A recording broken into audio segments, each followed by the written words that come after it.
And welcome to Nats Chat for Monday, April 8th, 2024. I'm Al Galdi, host of the Al Galdi podcast. Mark Zuckerman is off for this installment of the show, but I'm happy to be joined by the man who runs the show, Tim Shovers. And I'm happy to say that we, for the third time in 9 Nationals games in the 2024 regular season, have a Nats win to discuss, a 3-2 win over the Philadelphia Phillies at Nationals Park on Sunday afternoon to avoid a 3-game sweep. This installment of the Nats Chat podcast is brought to us by Mason Kalfis at Zenith Legal. Mason Kalfis and his team specialize in placing partners and associates at medium-sized and large law firms in Washington, D.C. and across the country. Mason's number is 202-486-3535. You could also check out his website, zenithlegal.com. Well, a big theme during our National Sunday was the retirement of starting pitcher Stephen Strasburg. That retirement was formally announced on Sunday morning, off breaking on Saturday evening. It was on Sunday morning that we got formal statements from Nats managing principal owner Mark Lerner and Nats president of baseball operations and general manager Mike Rizzo, and from Strasburg himself. And then we appropriately enough got a very nice outing, dare I say a Strasburg-like outing, from the Nats starting pitcher on Sunday afternoon, Mackenzie Gore. 2 runs in 5 2/3 innings with 6 strikeouts. Tim, the Nats starting pitching this season overall has been a disappointment, but Mackenzie Gore on Sunday afternoon did not disappoint. Solid outing from Gore. Really good to see after what's been, of course, a disappointing stretch for Nats starting pitching so far.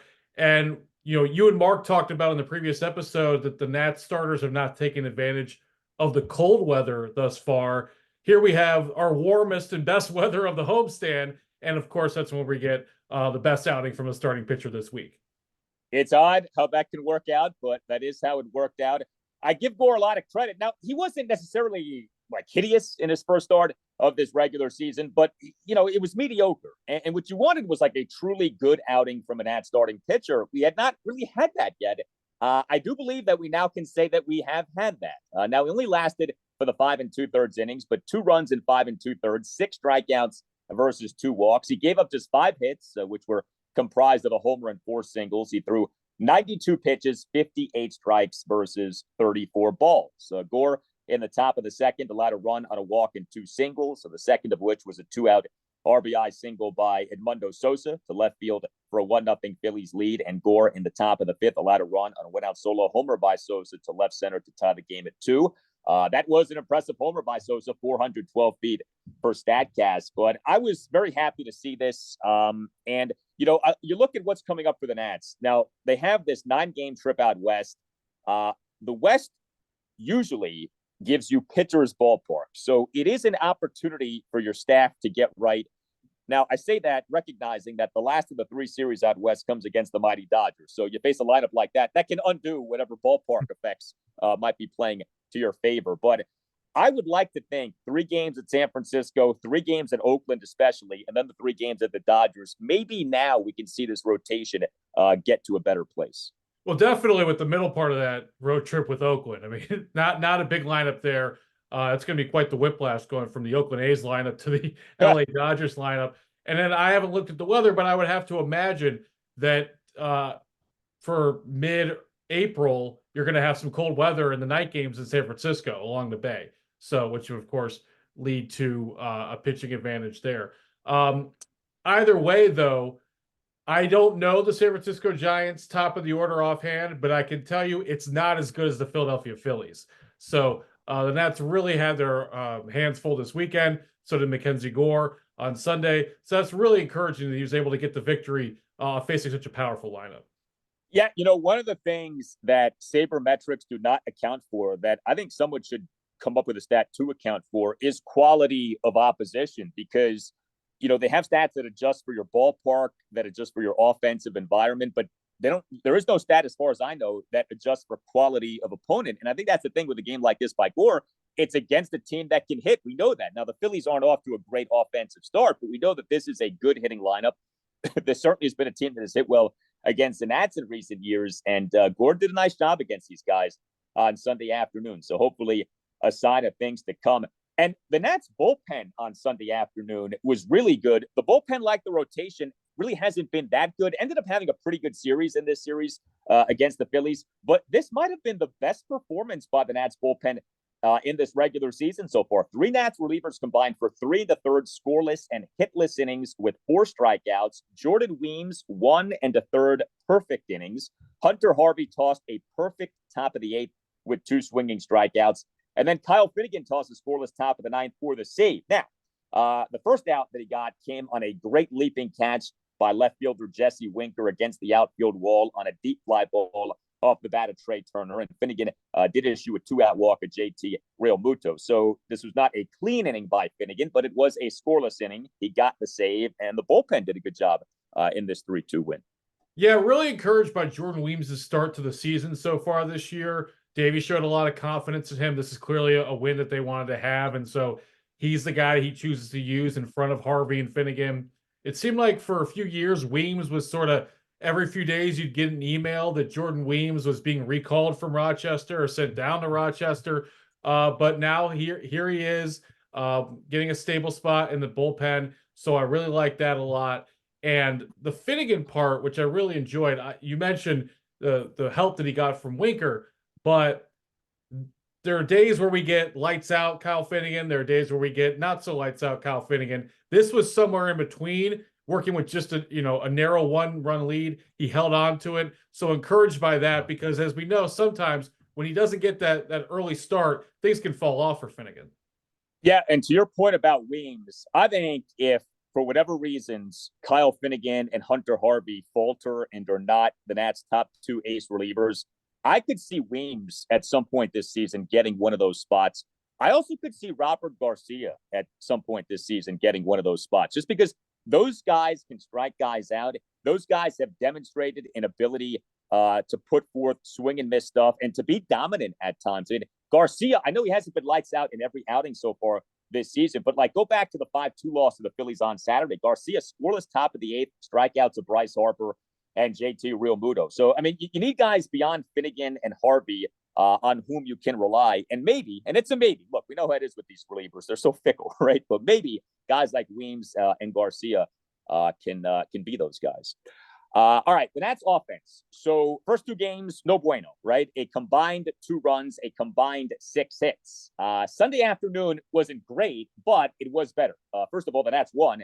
Only scored 3 runs, yes, but 8 hits to go with 4 walks. The Nats did go just 2 for 11 with runners in scoring position, but it did only strike out 3 times. So that was good to see. And I tell you what was really good to see was Lane Thomas for a second consecutive game doing well. And I don't know that 2 consecutive good games make it so that a season opening slump is over, but I do know that 2 consecutive good games off a season opening slump is encouraging.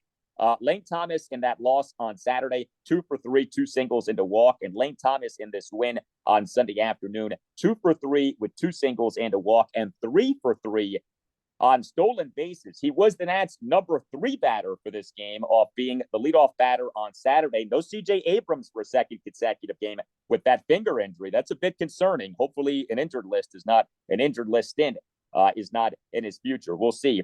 But Lane Thomas looked really good in this game. Super impactful. Thomas in the Nats' 1-run third, a leadoff 8-pitch walk, despite having been down in the count at 1.12, and he had to steal a second base. Thomas in the Nats' 1-run fifth, a 1-out first pitch infield single on a grounder to Phillies third baseman Alec Bohm, whose throw was off, perhaps in part because of Thomas's speed. And then Thomas had to steal a second base that induced a throwing error by the Phillies catcher, JT Realmuto, advancing Thomas to third. So Thomas's speed in that inning perhaps causing 2 defensive boo-boos by the Phillies. And then Thomas in the bottom of the 7th, a 1-out single to left field, despite having been down in the count at 1.12. And he had a steal of second base. Lane Thomas had done very little over the first 7 games of this regular season. He did quite a bit these last 2 games. Lane Thomas is so important to this offense. Now, there's a separate conversation about what that sentence means, but nonetheless, that is the truth. And so he has his best game and they win. I find those 2 things strongly correlated. Slow start for him, but today he really showed what he brings to the table. Multiple hits and, just that speed you forget about. And CJ Abrams, setting the franchise record for steals, overshadowed his base running last year. But Thomas can do that. He's a real all-around player. And when this offense gets 4 combined hits from Lane Thomas and Joey Meneses, you see that a lot of things change. Really encouraged by that, what Thomas did here today. And, I'm projecting a little bit here, but we do know that come mid-April or next month, James Wood might be coming up. Who knows with other players such as Robert Hassel III? I know Dylan Cruz is struggling, but my point is that if I'm Lane Thomas with a lot of team control still left, I'd be, even though I've been a good player the last years, I'd be looking over my shoulder a little bit, and so I was encouraged to see his performance today. Yeah, I don't think anything is guaranteed to any of these current Nats outfielders because of what's going on with the team having so many quality outfield prospects. Now, like you said, Dylan Cruz is struggling. So the notion of Cruz being called up sometime soon does not seem realistic right now. He may well still get called up to the majors this season. I hope like heck that he does. If he doesn't, that's troubling. Okay, let's be honest about things. But that call up, which we all thought might come as soon as, say, I don't know, mid-April, late April, May, maybe June. Now, I don't know. He's not doing well. James Wood, different conversation. I would say this about Lane Thomas, too. He now has been with the Nats long enough and has done well enough to where I do think he has earned a benefit of the doubt to at least some degree. He was acquired in 2021, right? The famous John Lester trade, another masterclass by Mike Rizzo in terms of fleecing an opposing team via trade. And Lane Thomas has been an above league average batter in each of his seasons with the Nats. Now, he's not a great batter, okay? I'm not trying to oversell what he has been, but you look at his OPS pluses, 133 for the 2021 regular season, 102 for 2022, 114 for 2023, 100 is league average. He's been above league average for every season. He has been a good hitter. And so, really bad start to this regular season, yes, but I think he's earned the right to sort of work his way out of it. And hopefully he's doing that. And you mentioned Joey Meneses. So he, like Thomas, off to a rough start, but Meneses on Sunday afternoon had a good game. Starting designated hitter number 5 batter, 2 for 3 with an RBI single, another single, and a walk. We saw Joey Gallo go 0 for 3, but also draw a walk as an starting first baseman and cleanup batter. And he had a stolen base in this game. That walk by Gallo was nice. 1-run fifth, a 1-out walk despite having it down in the count at 1.02. And he had to steal a second base. So Gallo continues to do well. And, I mentioned Winker. Look, he did not have a good offensive game on Sunday afternoon. Starting left fielder, number 3 batter, 0 for 4. But that catch in the 9th inning, Jesse Winker is doing a lot of positive things for the Nats so far, either offensively or defensively. The catch on Sunday afternoon, he's had multiple impressive outfield assists, including one on Saturday. So good for Jesse Winker. He's doing a nice job. Yeah, if he doesn't make that catch, we're probably having a different podcast here today. Yes. Winker was awful with the Brewers, and the signing was wasn't anything to cheer about when the Nats got him. But you heard Mark talk about how all the Cincinnati reporters clearly mentioned how he lost weight and looks like he's in better shape. His defense so far in just 9 games, I mean, he's made multiple highlight reel plays so far, 2 outfield assists. Really encouraged by Jesse Winker's production thus far. I think it's one of the real bright spots to the start of the season so far this year. So really happy to see what we've gotten out of Jesse Winker. We'll see if that lasts as we move on to the West Coast road trip. And let me say, by the way, Al, about Joey Gallo. All I've heard about this guy over the years, and I admittedly don't watch a ton of American League Baseball, which he mostly has been in, except for the brief time with the Dodgers, are jokes. And he's been a punchline, and he's been one of the guys mentioned about how often he strikes out. I have to say, I know he's a 3 true outcome guy. I've been impressed by his defense so far. I did not see that coming. Maybe that was well known. Maybe that's on me. But Joey Gallo, last year we were like, okay, we have to have Dom Smith at first base because of his defense. Well, let me say thus far, Joey Gallo, obviously a much better bat than Dom Smith. And from my eye test, seems like just as good a glove. Done a good job. I mean, he's been a Gold Glove outfielder. Now, that doesn't mean that you're a Gold Glove first baseman, but that does suggest, an aptitude with the glove. And, I would think if you can do well as a left fielder, you should have enough skills to where you can be at least decent at first base. It is odd to me that the Nats are not playing him at all in left field, where he has had significant defensive success. But yeah, he is doing a good job at first base. And he has saved Nats infielders multiple times with some nice picks. So, good to see that. The Nats have not had a lot of great success in recent seasons in terms of offseason veteran acquisitions doing well. Jeimer Candelario stands out as a positive, but a lot of others have not worked out. Think Nelson Cruz, think Cesar Hernandez, etc. So far, and it's early, right? But Joey Gallo, Jesse Winker, there are things to like with what the Nats are getting from those guys. And I also want to highlight Luis Garcia Jr. So it was not that long ago that we were talking about Trey Lipscomb perhaps having supplanted Luis Garcia Jr. as the Nats' number one second baseman. Well, circumstances are such that they're both now playing with Nick Senzel out. Lipscomb is struggling. There's no way around that. Trey Lipscomb, over the 3 games in this series, starting third baseman for the Nats in each game, he went a combined 0 for 11 with no walks and a throwing error. But Luis Garcia Jr. is doing well. He started 2 of the 3 games in this series, starting second baseman for games 1 and 3. The loss on Friday evening, 1 for 3 with a double.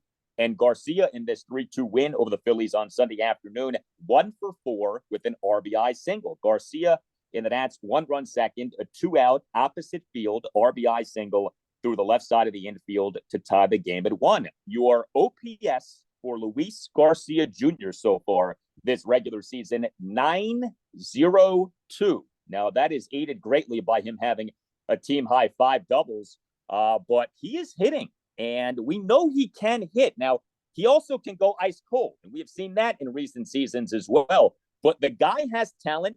He's very athletic, sometimes maybe too athletic for his own good, like too flashy at second base. I know his mind isn't always in the game. That's been something that's come up from Mike Rizzo and Davey Martinez. But I like what we're seeing from Luis Garcia Jr. Perhaps he is playing his way back into being a factor, a true factor in this Nats rebuild. Cosign. And I mentioned Lane Thomas looking over his shoulder.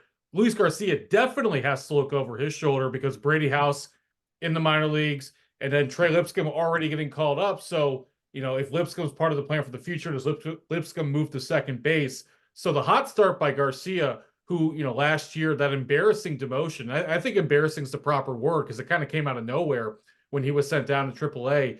Really like what I've seen. I mean, sometimes this week, he was really the only offensive bat that the Nats had at times. So we heard a lot about Luis Garcia well before he was ever called up. He was the big prospect. It's been overall a disappointment, but the Nats have not given up on him. And let's see what he can do. And that, to me, is really even more than Winker, because Winker's a signee. That's really something to monitor for the Nats. That would be a great problem to have. That Luis Garcia has played his way into such where the day that Brady House gets called up, they now have a problem figuring out what to do with Garcia and Lipscomb. I mean, you think about the Nats rebuild, and if everything works out, which it won't, but if everything does work out, right, you have Keibert Ruiz as your catcher, you have Brady House as your third baseman, you have C.J. Abrams as your shortstop, and you in your outfield have Dylan Cruz, James Wood, and let's say Robert Hassel III. We'll put Elijah Green off to the side. Green, like Cruz, is really struggling. So we'll see what happens with that. But the point is, there isn't an obvious long-term second baseman. Now, there are certainly candidates, right?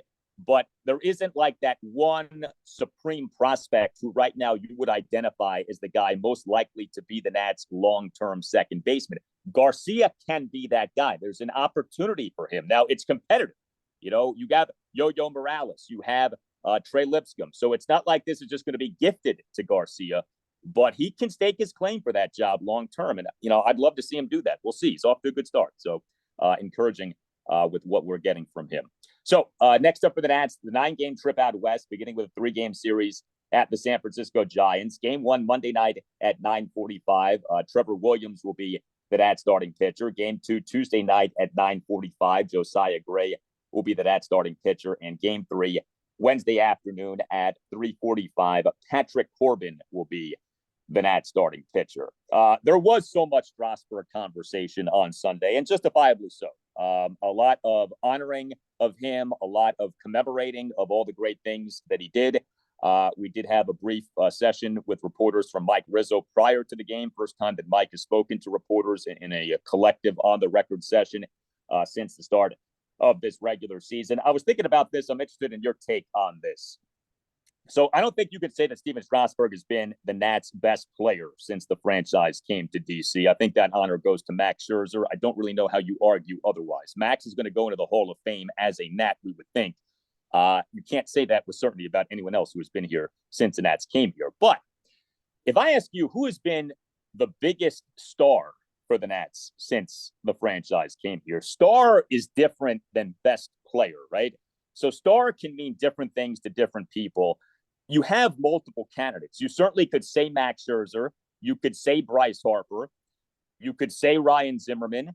You could say Juan Soto, but I think you also could say Steven Strasburg, #1 overall pick, the unforgettable major league debut, the 2019 World Series MVP. Do you think that it's accurate to say that Steven Strasburg is the biggest star for the Nats since the franchise came to DC? I do. I would agree with that. I remember over the years, even at times where Strasburg would be hurt or wouldn't be pitching as well as he normally would, when I would meet people from other cities and the Nats would come up in conversation, people just assumed that Strasburg was a star, right? And he was very, very well known with the team, always associated with the casual fan with the Washington Nationals. So, if you talk about the biggest star, it's really the conversation is him, Scherzer, or Bryce Harper. And though Harper probably had the biggest buzz, definitely of any everyday player. But when you throw in the postseason factor, which Strasburg, World Series MVP, of course, and Strasburg's playoff performances far exceeded Bryce Harper's in DC, I would go with Strasburg in that regard. Though the only thing I would say with that, the one thing though, is when you looked at like last decade, in the middle of the decade, let's say, when Fox would have their All-Star Game promos, often Bryce Harper would be one of the 3 or 4 guys that would pop up on the graphic and not Steven Strasburg. So in that regard, I would say Harper probably ran with him closely. But if you talk about like Nationals, 6 or 7 months a season, year in, year out, I would go with Strasburg. Yeah, I think Harper is the tricky one because at his peak, he probably had more notoriety than any other Nationals player. But the peak was brief here. He had the monstrous 2015 season. He obviously was a good player in other seasons. He made headlines with some of the things he said and did and was involved in at other various points in his time here. But yeah, it wasn't, his time here was not what I think people sometimes try to frame it as having been. Like when people express the Bryce Harper lament of, oh, how could the Nats not have re-signed him? He has been with the Phillies a better, more consistent, healthier player than he was with the Nats. It's a different guy who's been with them, and that's to his credit, okay? But he missed a lot of time when he was with the Nats due to injury. He had seasons in which he wasn't nearly as productive as you would hope for him to be. And so, yeah, it's a little tricky. I think, though, if you say Strasburg, I don't think that you're wrong. And I think part of the appeal of saying that he's the biggest star since the Nats franchise came here is that he, in a lot of ways, was the first national star, not national star, national star, in terms of a guy known across the country. Ryan Zimmerman was the first star, but he wasn't like a guy who had, real name value beyond the Washington, D.C. area. Strasburg, again, #1 overall pick, unforgettable debut. He was a national name basically from the get-go. Now, I suppose you could say it dipped down a little bit as the years went on, but then it soared right back up with what he did in the 2019 World Series and also what he did in other postseasons. I mean, what he did in that 2017 postseason, that game at the Cubs, is another one of those unforgettable playoff performances. So, yeah, I think it's an interesting conversation. I think I would say Strasburg, though. The guy did a lot of good things here, and I liked how Mike Rizzo expressed himself to reporters on Sunday, basically saying, I won't remember him for the end. It's about everything prior to the end. And I think that that's appropriate. Like, the end was ugly. The end was really unfortunate, the contract, etc.